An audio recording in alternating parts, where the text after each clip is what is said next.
Drama serial शराकत की आने वाली एपिसोड बहुत ही ज़्यादा इंटरेस्टिंग होने वाली है। आने वाली एपिसोड में आप लोग ये देखेंगे शफ़क़ अब ज़रून के पास वापस आ जाती है, क्योंकि ज़रून अपने बेटे ज़ैन को बहुत याद कर रहा होता है।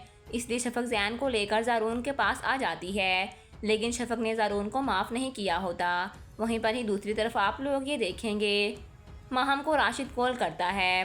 राशिद माहम से कहता है कि तुम बीमार हो और अपनी माँ का घर रह रही हो, कहीं तुम ये सब नाटक तो नहीं कर रही, क्योंकि ज़रून अब शफ़क़ को वापस ले आया है, और कहीं तुम ये सोच रही हो कि अब किस तरह फिर से उसको ज़रून की ज़िंदगी से निकाल दिया जाए। जिस पर माहम राशिद से कहती है कि तुम ये कैसी बात कर रहे हो, तुम पागल तो नहीं हो गए, मैं ऐसा क्यों करूँगी, और वैसे भी अब ज़रून शफ़क़ को घर वापस लेकर आ गया है, और ज़रून को तुम्हारे और मेरी हरकतों के बारे में पता चल गया है, इसलिए अब ज़रून मुझे अपने साथ नहीं लेकर जाना चाहता।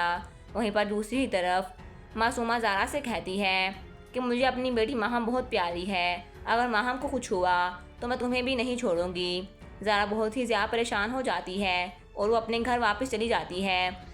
वो जाकर रो रही होती है और अपनी माँ से कहती है कि अम्मी अब आप माहम भाभी को घर वापस ले आएँ। जिस पर ज़ारा की माँ उससे कहती है कि तुम ये कैसी बात कर रही हो, अब माहम इस घर में नहीं आनी चाहिए, क्योंकि अगर वो इस घर में आ गई फिर से वो इस घर में फसाद पैदा कर देगी। पहले ही बहुत मुश्किल से शफ़क़ इस घर में वापस आई है। वहीं पर ही दूसरे सीन में माहम रमीज़ से कहती है कि भाई आप दूसरी शादी कर लें। जिस पर रमीज़ माहम से कहता है कि मैं दूसरी शादी कर लूँगा, लेकिन फिर आपकी ज़िंदगी ही बर्बाद हो जाएगी, क्योंकि मुझे तो कोई फ़र्क नहीं पड़ेगा। तो अब दोस्तों, आप लोगों को क्या लगता है, क्या रमीज़ दूसरी शादी करेगा या नहीं? कमेंट सेक्शन में अपनी राय का इजहार लाजमी करें।